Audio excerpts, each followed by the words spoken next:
Okay, now let's talk about t-test.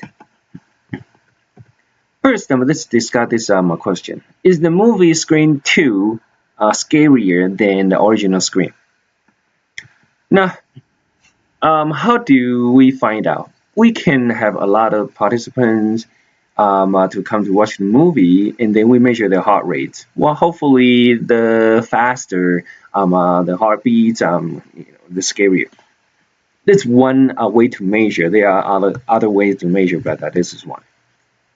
Now, this if we compare two samples, okay, both are samples, not population.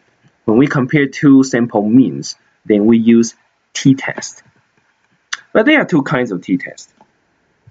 Okay, the first one we call it paired samples t-test. Okay, that is same participants experience two conditions. For example, before versus after. And this we call it within group design. So in this case, we have everyone watches a Scream and then Scream 2, right? So we have 20 people. Suppose we have 20 people. So they watch Scream. After that, then they watch Scream 2. And then we measure their heart rates and which movie their hearts beat faster, right? There's another kind of t-test. We call it independent samples t-test. Now, this is two conditions with a different participant. And this is called between group design. So the idea is some people watch Scream and some people watch Scream 2. So if suppose we need 20 people for each condition, then in this case, 20 people will watch Scream. And 20 people, the other 20 people, will watch Scream 2. We measure their heart rates, and then after the movies, we compare, right? So let's just make sure you understand. In this case, paired samples t-test, if each condition need 20 people, right? In this paired sample t-test we only need 20 people because they will watch Scream and then they will watch Scream 2. But in independent sample t-test, then we'll need 40 people because 20 will watch Scream and the other 20 will watch Scream 2. Right? Hopefully you understand. Okay. Remember the difference between within group and between group. It will be on the test. Okay, now let's talk about paired sample t-test. This is compare two means for within group design. And let's just discuss about the distributions of mean differences. So suppose we measure students' weight before and after Thanksgiving, right? We have the data, and then we randomly choose 3 students and calculate the average of mean differences, right? Remember that? So you take one person, right, and then calculate the mean difference before and after, and then another student's mean difference, and another student. So 3 students come together, and then we calculate the average.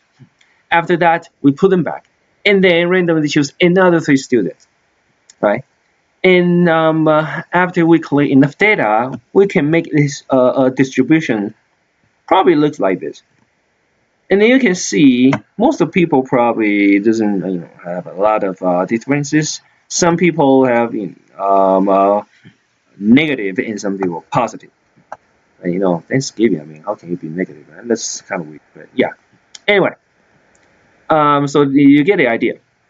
Now, so this is can have a distribution, right? And this is based on sample size of 3. But if we have more sample size, then the distribution will become more normal. So you look at this. Distribution to individuals.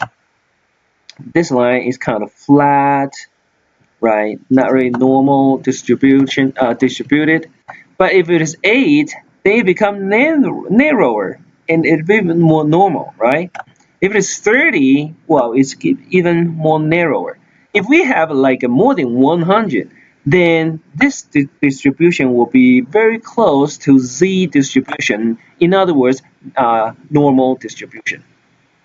In other words, there are a lot of t distributions based on it's a function of a sample size, and the bigger the sample size, the more normal it looks.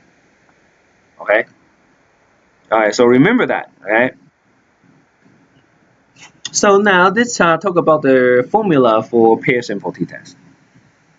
It's this statistics t equals the average of mean differences divided by standard error.